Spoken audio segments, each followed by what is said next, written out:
नमस्कार दोस्तों, मैं अंकुर उपाध्याय स्वागत करता हूं आप सभी का आपके अपने YouTube channel share market analysis में।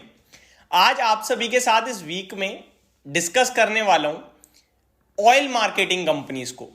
देखिए, इस वीडियो में मैं आप सभी के साथ खरीद या बेच डिस्कस नहीं करूंगा। मैं इस वीडियो में केवल और केवल आपको बेसिक कॉन्सेप्ट समझाने की कोशिश करूंगा ऑयल मार्केटिंग कंपनीज का। ऑयल मार्केटिंग कंपनीज आपके लिए BPCL, HPCL, IOC, OIL, ONGC, Reliance industries and आगे पीछे हो गए और भी बहुत सारी कंपनीज हैं, लेकिन मेनली यही है। इनमें दो पार्ट करो, दो पार्ट। एक आपका पार्ट बनेगा आईओसी, एचपीसीएल, बीपीसीएल का, और एक पार्ट आपका बनेगा ONGC, OIL and Reliance industries का। अब ऐसा क्यों? एक तरफ वो ऑयल मार्केटिंग कंपनीज हैं जो तेल को बेचती हैं, ध्यान से समझो। एक तरफ वो ऑयल मार्केटिंग कंपनीज हैं जो तेल को खरीदती हैं, ध्यान से समझो।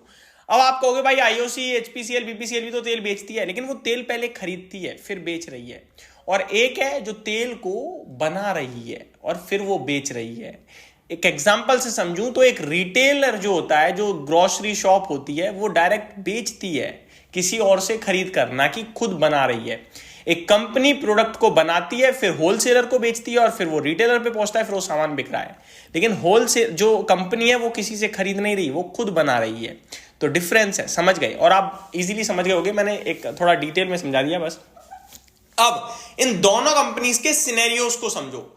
ये जो है, जो बनाती हैं, जैसे कि ओएनजीसी, ओआईएल यानी ऑयल इंडिया और रिलायंस इंडस्ट्रीज, इनका मुनाफा खबरों के दम पर तब होता है जब तेल के दाम बढ़े, विंडफॉल गेन टैक्स घटे, ध्यान से समझो, तब इनका मुनाफा होता है। क्यों? क्योंकि तेल के दाम बढ़ रहे हैं तो इनके लिए तो भैया कमाई बढ़ गई। आप कोई चीज बनाते हो और उसे बेचते हो और उसके दाम बढ़े, मार्केट में उसकी कीमत बढ़ जाए, तो आपका फायदा है। और इनके लिए नुकसान है क्योंकि अब इन्हें महंगे दाम पे खरीदना पड़ेगा। लेकिन ये पेट्रोल के दाम बढ़ा देंगे, लेकिन ऐसा नहीं कर सकते ना, हर सेकंड पेट्रोल के दाम तो बढ़ा नहीं सकते हैं। तो ये क्या करते हैं, उसी रेट पे बेचते हैं जिस रेट पे चल रहा है। सरकार ने कह दिया रेट बढ़ेंगे पेट्रोल के, तो बढ़ गए, और सरकार ने कह दिया गिरेंगे तो गिर गए। अब इन्हें अगर महंगा तेल पड़ रहा है और सरकार ने देखा यार इन्हें तो नुकसान हो रहा है, तो सरकार इनके लिए सब्सिडी लाती है। जैसे लास्ट ईयर आपने देखा 20-22 हजार करोड़ की सब्सिडी आई थी, क्योंकि इन्हें नुकसान हुआ पूरी साल, तो सरकार ने भरपाई कर दी। ये होता है। वहीं इन कंपनीज की बात करते हैं, तो इनके लिए फायदा कब होता है? जब तेल के दाम बढ़ रहे हैं। तो आपका कच्चा तेल जब भी बढ़े कमोडिटी में, तो आप समझ लेना ये वाली कंपनीज के लिए पॉजिटिव है। ठीक है, आप खुद प्रिडिक्ट करना और चेक करना, आप खुद रियलाइज करोगे हाँ जी काम चल रहा है। ऐसे 2-2.5% का मूव आता है जब भी क्रूड 2-3% ऊपर हो जाता है इन कंपनीज में, और इन कंपनीज के लिए नेगेटिव होता है। साथ ही और कंपनीज के लिए भी नेगेटिव होता है, बट मेनली अभी मैं इनकी बात कर रहा हूं तो इन्हीं को समझेंगे।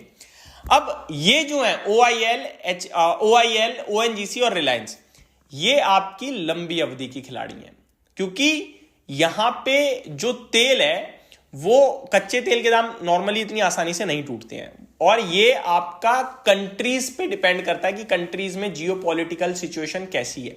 हल्की भी कोई वॉर होती है, कोई प्रॉब्लम होती है, तो यहां शूट कर जाते हैं प्राइसेस। क्यों? क्योंकि उसकी डिमांड सप्लाई मिसमैच हो जाती है, जिसकी वजह से प्राइसेस में उछाल आ जाता है, और इन कंपनीज के लिए फायदा होता है और इनके लिए नेगेटिव है।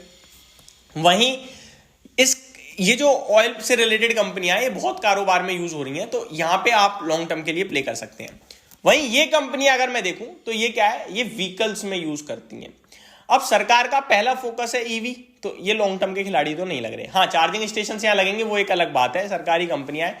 तो अभी इस वीडियो के मैं टोटल अब मेन मकसद पे आता हूं। मेरी प्रॉब्लम, मेरी जो वीडियो में जो मैं कहना चाहता हूं, आप सभी को समझाना चाहता हूं इस वीडियो के माध्यम से, वो ये है कि इन कंपनीज के दाम बहुत बढ़ गए हैं, बीपीसीएल, एचपीसीएल, आईओसी, और ये लंबी अवधि वाले खिलाड़ी नहीं हैं। इनके कोई फाइनेंशियल फंडामेंटल्स चेंज नहीं हो गए हैं। कोई इनके लिए कच्चा तेल बहुत सस्ता नहीं हो गया है जो इनका पैसा बन रहा है दबा के। ऐसी क्या चेंजेस हैं, क्या चीज दिख रही है आपको जिसकी वजह से ये स्टॉक डबल ट्रिपल हो चुके हैं? कोई ऐसा फंडामेंटल रीजन नहीं है। ब्रोकरेज हाउसेस की माने तो कोई बहुत ज्यादा डाउनग्रेड कर रहा है, तो कोई यहां से भी पॉजिटिव है। आपको इन स्टॉक्स में फ्रेश एंट्री इस भाव पे नहीं बनानी है। किसमें? आईओसी, एचपीसीएल, बीपीसीएल में। क्यों? क्योंकि चल चुके हैं। हाँ, यहां से थोड़ा बहुत और चल गया 8-10%, तो वो बात अलग है, उस पर आप और हमारा काबू नहीं हो सकता। लेकिन अब फ्रेश कैपिटल इनमें डिप्लॉय नहीं करना है। जिनके पास है वो कैरी करें। इन कंपनीज में आप निवेशित रह सकते हैं। फ्रेश इन्वेस्टमेंट आपकी मर्जी है। यहाँ पे सबसे बड़ा प्लेयर आपका रिलायंस है, देन ओएनजीसी आ जाता है, देन ओआईएल आ जाता है। तो ये आप लॉन्ग टर्म के लिए हमेशा याद रखना। और शॉर्ट टर्म में ट्रेडिंग करनी है तो कच्चे तेल का भाव देखो, क्रूड ऑयल जिसे कहते हैं। क्रूड ऑयल ऊपर है तो क्रूड ऑयल ऊपर है तो ओआईएल, ओएनजीसी, रिलायंस आपके लिए पॉजिटिव है, और बाकी आईओसी, एचपीसीएल, बीपीसीएल नेगेटिव है। और वहीं अपोजिट है तो अपोजिट इनमें मूवमेंट आएगा। तो ये मेरी तरफ से एक शॉर्ट वीडियो थी, होप आपको सब कुछ क्लियरली समझ में आया होगा। Thank you so much for watching this video. Have a great day guys.